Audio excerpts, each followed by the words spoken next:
So in this video, um, I want to talk about a dream that I had, and I say it was in December. It was in December. I was diagnosed with stage 4 cancer in November, so I think it was like for the first, the first month and a half, for me, uh, it was a lot of late nights, staying up, thinking about everything. You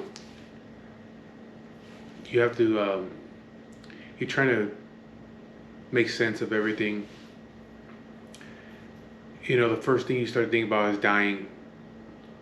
Um, I think it was like for a whole month. I would sit there at night, fucking with my phone till 3, 4, sometimes 5 in the morning. Couldn't fall asleep, and I would think about. Well, I would plan my funeral every day, every night when I'm alone. I mean, my wife's next to me, but she's sleeping, and I'll be fucking with my phone. I have this little app on my phone, and I have a stylus, and you can color. It's like a coloring book type thing. And I still do it now, at night. I sit there for hours doing it. Kind of helps me to kind of mellow out. But I do that every single night. I just sit there on my phone doing that, or I'll watch YouTube videos, try to get some kind of topics for videos and things like that. Watching other people's channels. Yeah, so for maybe a month and a half, every single day I would lay there and just do what I'm doing, listen to music, color it on my phone, but I'll be planning my funeral. Do I want to be buried? Do I want to be cremated? Where do I want to be buried? If I'm cremated, where would I want my ashes? And it changes constantly. It would constantly change. What song would I like played at my funeral? Things like that. Um, it was an everyday thing. I say for at least a month and a half. Sometimes it still happens. Sometimes I still think about it. But you just can't help but to think about it. With a disease like this, you can't help but to think about those kind of things. Well, one night, it was in December, I fell asleep, and I think I was on Norcos, and they kind of make you, for me, they kind of would make me have nightmares.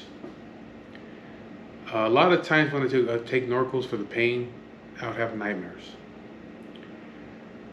But this one night, I was having a dream, and in the dream, I was it was I was laying down in bed, sleeping, and my stepson comes into the room, and he's 16, so he comes into the room, and he stands next to the bed, and he's no, here comes my fucking neighbor Ruben with his little rice burner car. You can hear it.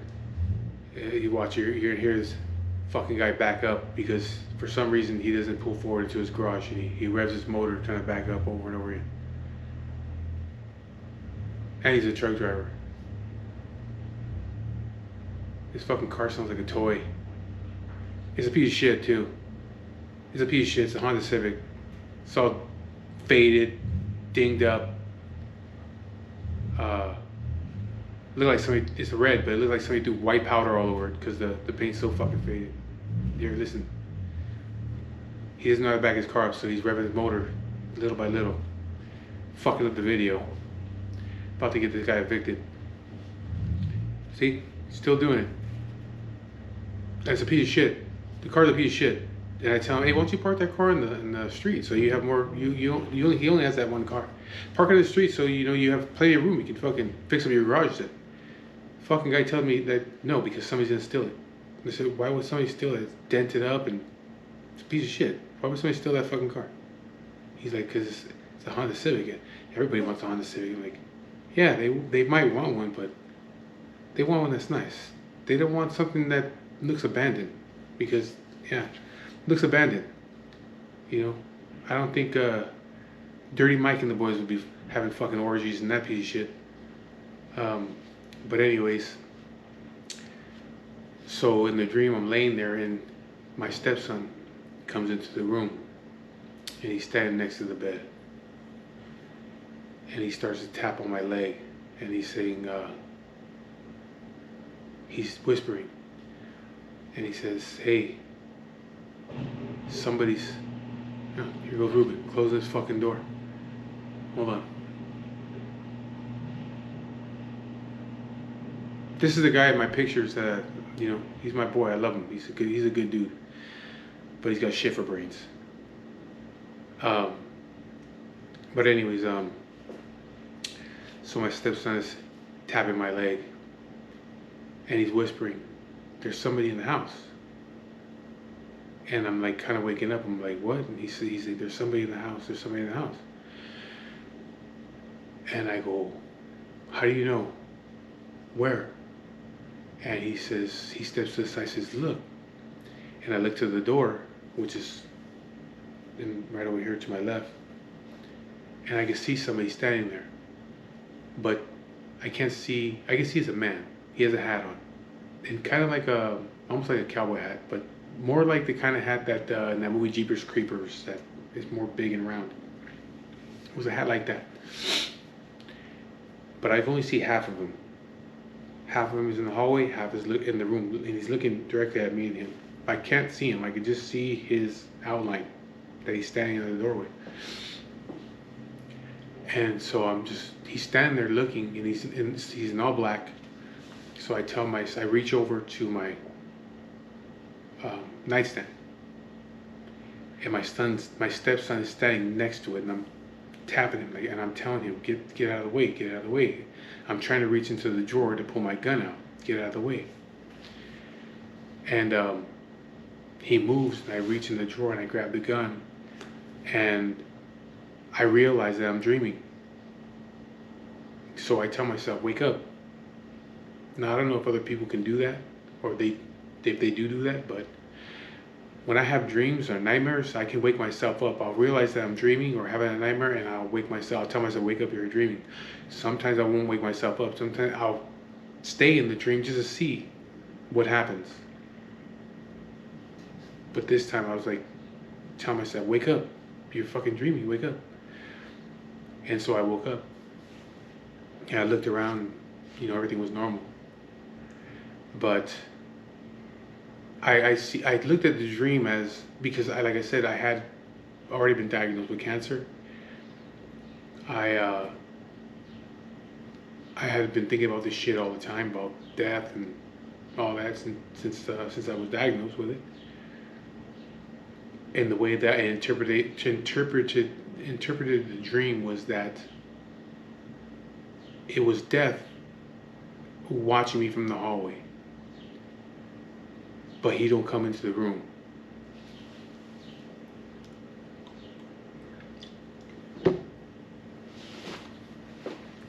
To me, it was death saying that I'm right here, because again, I'm going through cancer. So to me, it was death telling me I'm right here, because there's been other times in my life that I have escaped those situations. I've had pneumonia like 3 times, ended up in the hospital. I had gangrene in my intestines, ended up in the hospital, had emergency surgery to cut part of my intestines out. I had some kind of a fucking infection. I don't know what it is. I was in the hospital for a month when I was 17. I was locked up at the time. So there's been different situations where I was pretty close to dying. And so to me, the dream was, you know, you've escaped it so many other times, but I'm right here. You know, it's like the cancer, you know, I'm right here. I'm watching.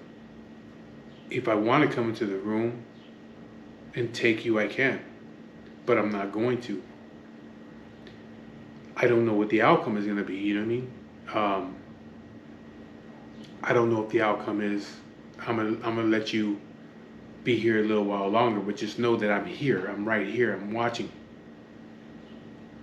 Or it's just a scare tactic, you know, that, you know, the cancer is gonna, somehow they're gonna heal me from this cancer. I don't know the answer to it, but that's just the way that I looked at the dream, you know, because it's just like I said, it's kind of like death staring you in the face. In the dream, that's what it was to me. Having cancer is the same thing. You know, it's death staring you in the face. It depends on you, on how you're going to react to it, though. So again, the dream, I don't know exactly what the outcome of the dream is. That's just how I interpreted the dream. It's death saying that I'm here. I'm not taking you right now, but just know that I'm here waiting. I'm here watching. Maybe I'm here and you're not going to get away from it this time. Or maybe it's you're close again, but I'm not going to take you right now. But I don't know. Either way it goes, I'm not worried about it. And people, I don't know. I think some people don't believe when I tell them that I'm not afraid of it. That I'm not afraid of cancer. I'm not afraid of dying. I just don't think they believe it, because I think that they're afraid. They're afraid of dying. I think that they're afraid that the world, you know, because the world's gonna go, everything's gonna go on when you're gone. Life goes on for everybody else. Shit don't stop because you're not here. And I don't think that people want to accept that reality, that once you're gone, you're just gone and everybody else continues on. And me, you know, growing up in a rough life, in an abusive life, in a violent life, that the fear of death was taken away from me when I was a kid.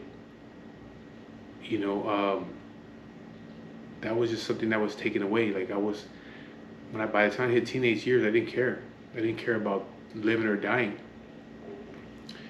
I care now about living and dying. You know, I care about it, but I'm not afraid. You know what I mean? That's the thing. I'm not afraid.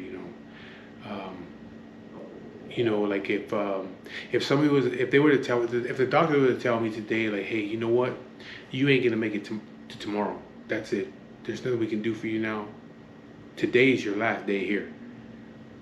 I would just say, well, okay, fuck it. God calls me family members I can and say what I gotta say, and then that's it. The fuck am I gonna do about it? There's nothing that I can do about it. Crying ain't gonna solve shit. Crying is not gonna keep me here. Begging is not gonna keep me here. It is what it is. I gotta go. So I'm not afraid of that. It's just, we're all gonna go. So why be afraid of it, you know? Why cry about it? Everybody knows that I'm not a religious person. I don't believe in religion. That's just the way that I am.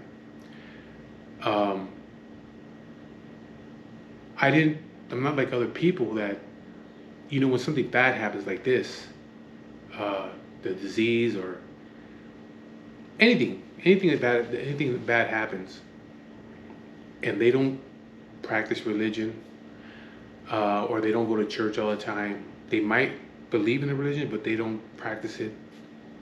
As soon as something bad happens, boom, they run straight to the church. They gotta start praying. They gotta start going to church all the time. They gotta pray for me, and they trying to get their shit right. You see, that's what they do. They didn't give a fuck about it before. But when something bad happens, all of a sudden they're religious. They're religious people. I found out I have cancer. Not one time have I stepped in the church. Not one time have I told anybody to pray for me. And my father is religious. My friend Ray, he's religious. My mother, my aunt, they're religious people. And some of them are really, really religious. I never called them and asked them, hey, pray for me. And none of that stuff. I haven't picked up a fucking Bible. I stand by what I've always believed in. What I believe in. I stand by that. People will send me things like rosaries, Bible quotes, things like, and I don't mind that. I appreciate it. You know, I'll keep those things because I know what you're trying to do. You know, I understand what you're doing. You know, I understand it. I don't take it as, well, I don't believe in that, so fucking throw that shit in the trash. No. I don't, like I told my friend Ray.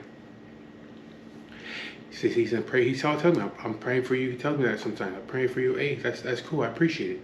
You know, if he wanted to send me a Bible, I'd keep it. Doesn't mean I'll read it, but I'll keep it. You know, he gave it to me. You know, I have people that send me rosaries. I have like 3 of them already, and I keep them. They're mine. They'll stay with me. You know what I mean? I'm not that kind of person like, I don't believe in that shit and throw it in the trash. I don't believe. You can send me a fucking rabbit's foot, and I'll keep it. You can send me a fucking 4-leaf clover. I'm gonna keep it. You know what I mean? It's the thought. It's the thought to me. It's something good. You see, I don't believe there's something bad in religion. I believe there is bad in some parts of the religion, but I think there's good stuff in it too. So I'm the kind of person that believes in, I could take a little bit of this and a little bit of this and a little bit of that and just take the good from these different religions, you know. But most of that good shit is just common sense, you know, trying to be a better person, you know.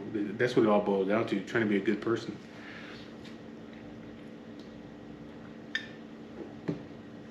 So, you know, I don't look, it's not a negative thing to me, you know. It's just not my thing.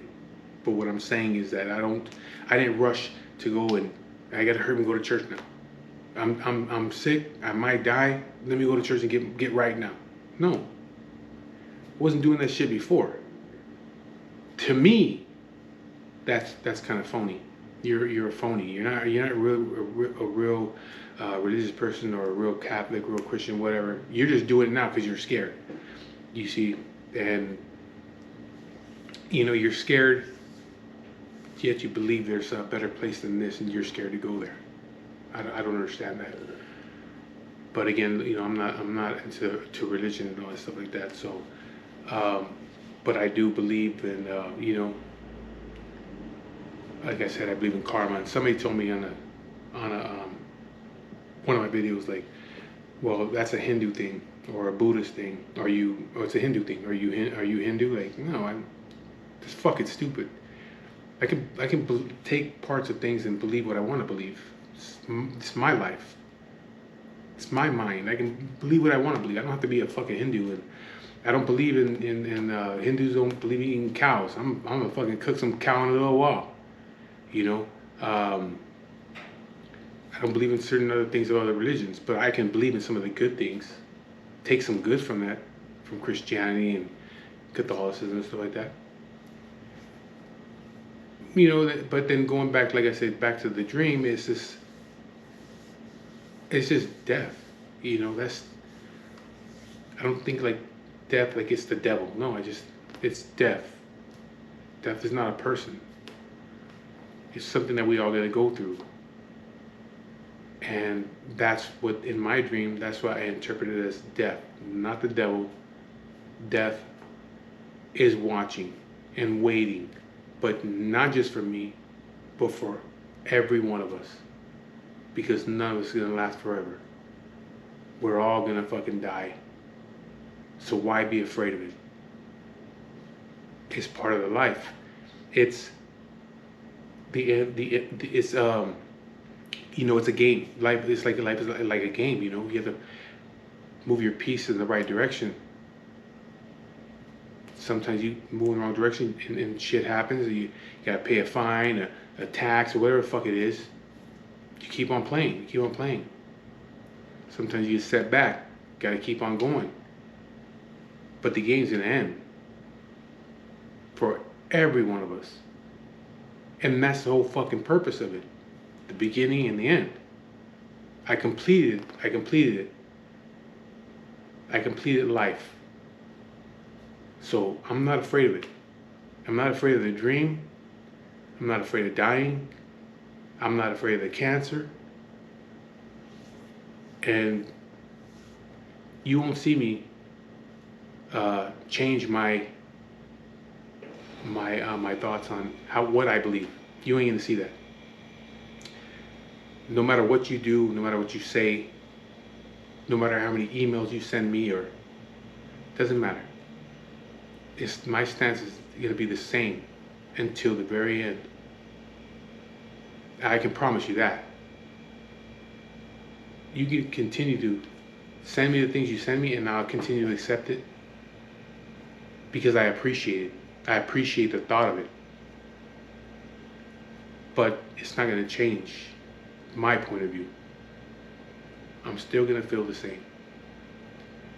So anyways, that's the story of the dream that I had in December. I haven't had one since then.